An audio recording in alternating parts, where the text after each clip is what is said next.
Қайырлы күн, менің алтын көрермендерім, менің каналыма қош келдіңіздер. Бүгін сіздермен үй жағдайында өте оңай әрі тез дайындалатын алмалы пирогымызды дайындайтын боламыз. Сіздердің үйлеріңізде желінбей қалған алма және де ашқан қаймақ болатын болса, осындай дүниені жасауға болады. Бізге ең алдымен осылай 5-6 дана алмамыз керек болады. Алмамызды алып жақсылап жуып, ортасын видеодағыдай жақсылап тазалап аламыз.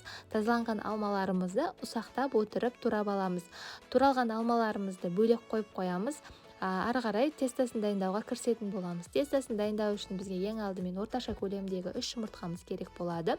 3 жұмыртқамызды салып ыдысымызға үстіне шым-шым тұзымызды қосып, оның үстінен шекерімізді сала отыра миксерлейтін боламыз. Шекерімізді бірден салып жібермей, видеодағыдай бірнеше қайтара сала отыра миксерлейтін боламыз. Яғни ол шекеріміздің жақсы еруіне көмектеседі және де піскен кезде жақсы көтерілуге көмектесетін болады. Осылай жақсылап жұмыртқамыз бен шекерімізді аппақ көбік болғанша жақсылап миксерлеп алыңыздар. Осылай жақсылап миксерлеп алғаннан кейін үстінен қаймағымызды салып, тағы да бірнеше қайтара миксерлеп жібересіздер. Оның үстінен еріген 82% майымызды құйып, тағы да жақсылап араластырып аласыздар.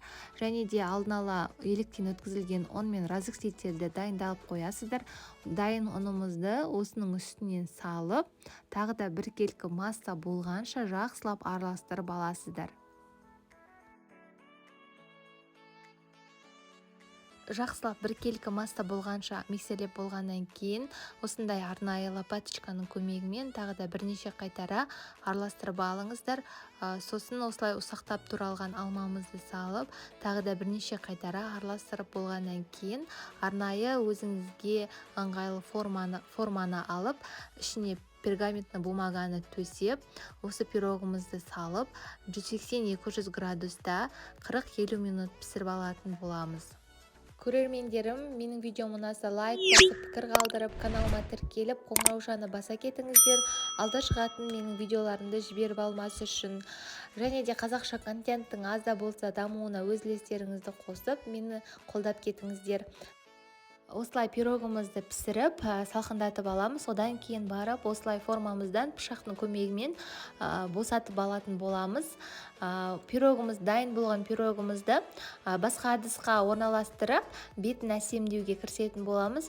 Өздеріңіздің қалауларыңызша әсемдесеңіздер болады. Мен үйдегі бар затпен, яғни қант ұнтақпен әсемдеп шықтым. Және де қатырылған малина қосып, бетін әсемдедім.